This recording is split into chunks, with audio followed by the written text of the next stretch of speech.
I read the John Bolton indictment. It displays a comedic level of stupidity, a villainous level of corruption, and almost a godlike sense of invincibility. To think they would ever get away with something so stupid.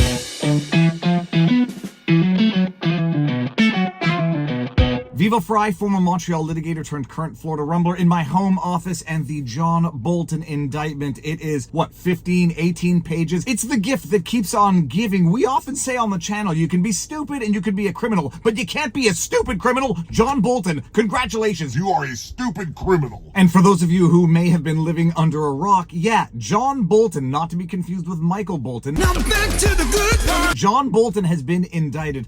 Here's how legacy media MSM propagandists are trying to spin it. CBS News, former Trump advisor John Bolton indicted for allegedly mishandling classified info. President Trump's former national security advisor John Bolton was indicted in Maryland on Thursday for allegedly mishandling classified information by sharing diary entries about his time in the White House with family members. Sharing diary entries with family members is one hell of a way of saying he was diarizing, making into diary entries, classified information, intel briefings that he was having in anticipation of writing a book.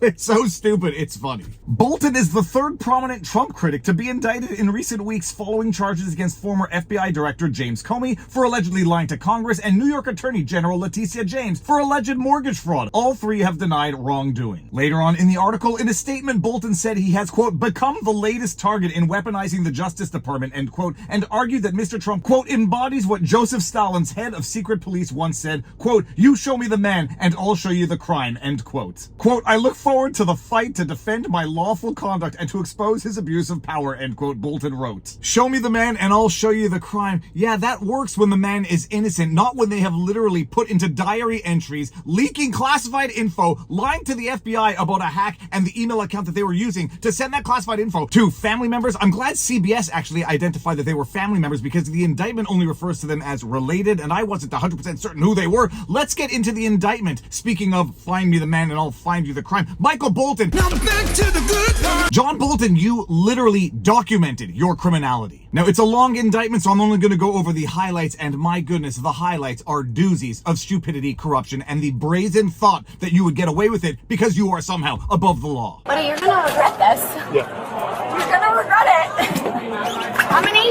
In the United States District Court for the District of Maryland, United States of America versus John Robert Bolton, the second defendant. Transmission of national defense information, 18 U.S.C. Section 793D. Retention of national defense information, 18 U.S.C. Section 793E. Forfeiture, 18 U.S.C. 793H. Now, as at the time of shooting this vlog, John Bolton is facing 18 charges in the indictment for mishandling classified information. He has turned himself into the authorities and denied all wrongdoing, pleaded not guilty, yada, yada, yada. Let's read the highlights of this indictment, and you can come to your own prima facie conclusions. Now, bear in mind, indictments are mere allegations. They are not proven facts of law yet, but my goodness, this man is as dumb as he is corrupt. Paragraph 3, Bolton was the National Security Advisor to the President of the United States between approximately April 9, 2018 and September 10, 2019. National Security Advisors typically advise the President on all exigent threats to the United States and other issues related to national security, including foreign relations, intelligence activities, and decisions regarding the use of military force. As the National Security Advisor, Bolton had access to some of the U.S. government's most sensitive and closely guarded national security secrets. Oh, and by the way, when it comes to Bolton's knowledge of how you are supposed to and or not supposed to handle classified information, don't worry, they put Bolton's own statements in this indictment to hold his own statements against him. Paragraph 6, due to Bolton's need to have ready access to national defense information, including classified information, while serving as the National Security Advisor in or about September 2018, the U.S. government installed an accredited sensitive compartment information facility, a SCIF, within Bolton's home located within the District of Maryland. The SCIF was approved for the processing and closed storage of classified information, including information classified up to top secret level. After Bolton's term as National Security Advisor ended on or about September 10, 2019, the SCIF in Bolton's home was decertified by the U.S. government on or about October 16, 2019, and from that date through the present, no location within Bolton's home was approved for the lawful storage of classified information. And now let's get into John Bolton's diary. Dear Diary, today I learned X, Y, and Z as relates to classified information, and now I'm going to go send it to relatives, probably my wife and my daughter. Why? Because I intend to publish a book literally the day after, or very close to the day after, I am no longer in office, a tell-all book of all of the classified information I obtained as a national security advisor. Paragraph 11. From on or about April 9, 2018 through on or about September 15, 2019, on a regular basis, Bolton sent diary-like entries to individuals 1 and 2 that contained information classified up to the top secret SCI level. Bolton wrote many of these diary-like entries by transcribing his handwritten notes from his day's activities into word processing documents, which he then electronically sent to individuals 1 and 2 through a commercial non-governmental messaging application. On other occasions, Bolton used his personal non-governmental email account, such as email accounts hosted by AOL and Google, to email information classified up to the top secret SCI level to individuals 1 and or 2 at their personal email accounts. At no point did Bolton have authorization to store or transmit the classified information that he sent to individuals 1 and 2 via his personal electronic devices and accounts. Nor did, at any time, individuals 1 or 2 have authorization to know or store the classified information that Bolton gave to them. Well, in fairness to Bolton, maybe he learned the wrong lessons from what happened or didn't happen to Hillary Clinton for her handling of classified information on external servers. Now that you know that individuals 1 and 2 are probably Bolton's wife and daughter, thanks to CBS outing that, you know that they face potential charges themselves and that there is going to be some coercion using the potential threat of charges against these two individuals to make Bolton accept something of a plea. That is my prediction. I'm not saying I agree or disagree with it. I am just saying it is the realpolitik analysis of the situation. But my goodness, individuals 1 and 2 sound like they came very close to, if not committing, actual crimes. Paragraph 14, at some point between when Bolton left government service in September 2019 and July 2021, a cyber actor believed to be associated with the Islamic Republic of Iran hacked Bolton's personal email account and gained unauthorized access to the classified and national defense information in that account, which Bolton had previously emailed to individuals 1 and 2 while he was national security advisor. A representative for Bolton notified the U.S. government of the hack in or about July 2021, but did not tell the U.S. government that the account contained national defense information, including classified information that Bolton had placed in the account from his time as national security advisor. Nor did Bolton's representative tell the U.S. government that Bolton had shared some of that national defense information, including classified information, with individuals 1 and 2 via personal email and a non-governmental messaging application. Are you f***ing retarded? Well, you wouldn't want to get your wife and daughter in trouble now, would you, John Bolton? So it makes sense you wouldn't have disclosed that minor salient detail to the authorities when it became clear that your account had been hacked, apparently by the IRGC. Is it the IRGC? You know what I'm talking about. It had been hacked by foreign actors, not friendly foreign actors. Paragraph 29, the notes that Bolton sent to individuals 1 and 2 using his non-governmental personal email accounts and messaging accounts described in detail Bolton's daily activities as the national security advisor, including national defense and classified information that he learned during his time as national security advisor. Often, Bolton's notes described the secure setting or environment in which he learned the national defense and classified information that he was memorializing in his notes. For example, a description of classified information related to a foreign government's activities might begin with, quote, the intel briefer said, end quote, or a description of classified information learned during a military briefing might begin with, quote, while in the situation room, I learned that, end quote. The notes that Bolton sent to individuals 1 and 2 often began with the words, quote, individual 1's, individuals 2's initials, start here, end quote. In at least one communication, Bolton also referred to individual 1 and 2 as his, quote, editors, end quote. You can be dumb and you can be a criminal, but you can't be a dumb criminal. And John Bolton. You complete me! John Bolton is quite literally saying, while I was in my secure meeting, I learned the following things, which I'm sending to my editors, probably his wife and daughter, for the purposes of memorializing, for the purposes of writing that book that violated classification laws, or at least was deemed to have contained an excessive amount of classified information. Paragraph 34, on or about July 15, 2018, individual 2 sent Bolton and individual 1 a message that stated, quote, do we get a diary today, end quote. Individual 1 responded, quote, don't think he can do it on this trip, end quote. Bolton later added, quote, too much going on, exclamation point, exclamation point, exclamation point. I've done much of Friday in London because I didn't take any notes and wanted to get it down before I forgot, exclamation point, exclamation point, exclamation point, end quote. I had to add this later. Paragraph 35 is absolutely the best. On or about July 23, 2018, Bolton sent individuals 1 and 2 a message that stated, quote, more stuff coming, exclamation point, exclamation point, exclamation point, end quote. A few minutes later, Bolton sent individuals 1 and 2 a 24-page document which described information that Bolton learned while National Security Advisor. Less than 3 hours later, Bolton sent individuals 1 and 2 a follow-up message that stated, quote, none of which we talk about, exclamation point, exclamation point, exclamation point, end quote. In response, individual 1 sent a message that stated, quote, shh, end quote. Individual 2 then sent a message that stated, quote, the only interesting thing is what senior U.S. government official might have said from foreign language interpreter, which you didn't tell us, end quote. Approximately 2 minutes later, individual 1 sent a message in response that stated, quote, more to come with cloak and dagger, ...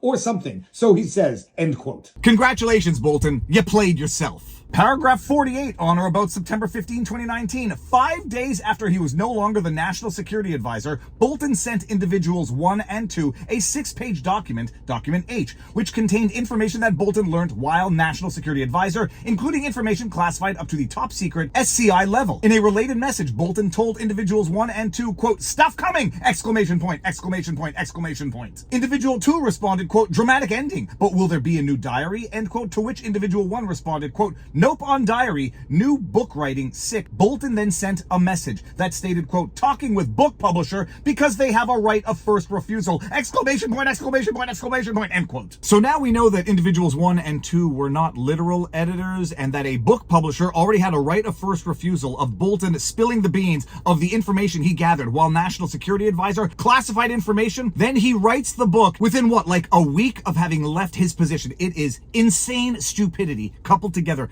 It's John Bolton. Paragraph 50, on or about September 11, 2019, the day after Bolton's tenure as National Security Advisor ended, a literary agent representing Bolton sent an email to a book publisher describing a book about Bolton's time as the National Security Advisor that Bolton intended to publish. In that email, the literary agent stated, among other things, that Bolton's forthcoming book would include Bolton's impressions of his time as National Security Advisor, quote, in a meticulously observed manner with direct quotes from all parties based on contemporaneous notes, end quote. Dead to rights is what John Bolton is, save and except for jury nullification, judiciary nullification, save and except for judicial corruption. John Bolton documented his criminality, and the only question is, do they go after individuals 1 and 2, wife and daughter, or do they use them as leverage to make sure that John Bolton pleads so that we can avoid the corruption of the judicial system? Paragraph 52, on or about December 30, 2019, Bolton submitted a manuscript of his book titled The Room Where It Happened, a White House memoir, to the NSC for the required pre-publication review process.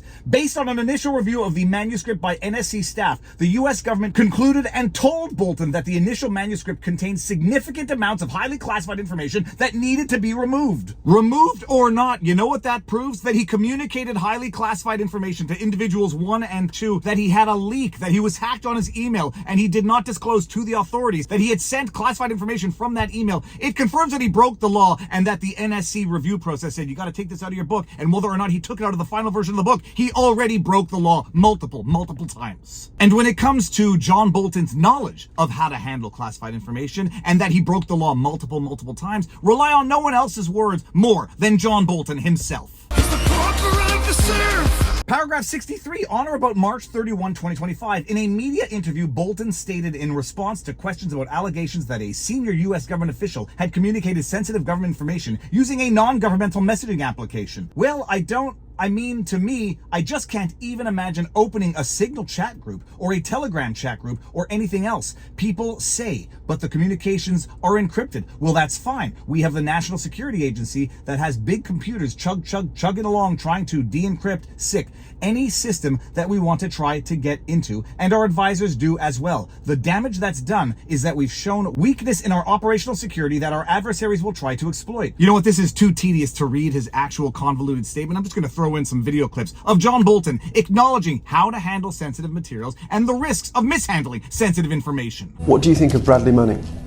I think he committed treason. I think he should be prosecuted to the fullest extent of the law. Well, treason is the only crime defined by our Constitution, and it says treason shall consist only of levying war against the United States or in adhering to their enemies, giving them aid and comfort. And he gave our enemies a lot of aid and comfort. You think he should be killed? Yes. Well, I think that's a small amount of the sentence he actually deserves. He's committed clear criminal activity. He's no more a journalist than the chair I'm sitting on. The information that he divulged did, in fact, put many people in jeopardy. It undercut the ability of the United States to have confidential diplomatic communications, not just with other foreign governments, but in many countries with dissidents, people who, even speaking to American diplomats, could find themselves in trouble. And so, you know, he's been complaining about his treatment over the past period of time. He's the one who sought asylum in the Ecuadorian embassy. Now he faces extradition to the United States. I presume he will get due process in the United Kingdom to determine whether extradition should go forward. And when he gets to the United States, he'll get due process here. And I hope he gets at least 176 years in jail for what he did. Maybe of the highest level of sensitivity, or they may not. We just don't know. So we could speculate all night here. I'd prefer that the Justice Department move as rapidly as possible as they can through this in order that as much as can be made and would be made public is done as quickly as we can, because otherwise the department is left out there twisting in the wind, to use a Watergate phrase, and it doesn't have adequate defenses against the political onslaught of Donald Trump. Then we get to the actual charges, which are somewhat less interesting than the fact pattern leading up to the charges. The charges themselves are very self-explanatory. Counts 1 through 8, transmission of national defense information. And then here we have a table of all of the information that was so transmitted, allegedly. Counts 9 through 18, retention of national defense information. And here we have a table of all of the information that was retained. Then we've got the notice of forfeiture, and that is the indictment of one John Bolton, a dumb, stupid, corrupt, greedy, above all else, and thinking he was somehow immune from any form of consequences. John Bolton is dead to rights in the legal sense. The only thing he can possibly hope to bank on is judicial corruption, jury nullification, or judge nullification. I think he actually did land a Democrat judge. What a coincidence. But there are people on the internet, I am not one of them, clamoring for charges against individuals 1 and 2. And if they are, in fact, his wife and daughter, well, we might see John Bolton pleading sooner than later, because it really sounds like individuals 1 and 2, whoever they may be, damn well broke the law as well. And not just that they broke the law, that they knew they were breaking the law as they were breaking the law. And by the way, I've already forgot to mention, make sure you are liked, shared, subscribed, turn on notifications so that you know when I put out a video there. Share my videos with someone who you think would like them, but most importantly, share it with someone who you think would not like it, because they need to see it the most. That is the indictment. It is a masterclass in stupid criminality and people who just think they are above the law. Well, the chickens have come home to roost, John Bolton. You knew damn well what you were doing was illegal. You knew how to handle or not handle classified information. You broke the law, and now enjoy your indictment. And with that said, if you like what I do, you know what to do, but most importantly, exercise, eat healthy, sunlight, talk to people in real life, and now you know your vlog. Peace out, peeps. Booyah!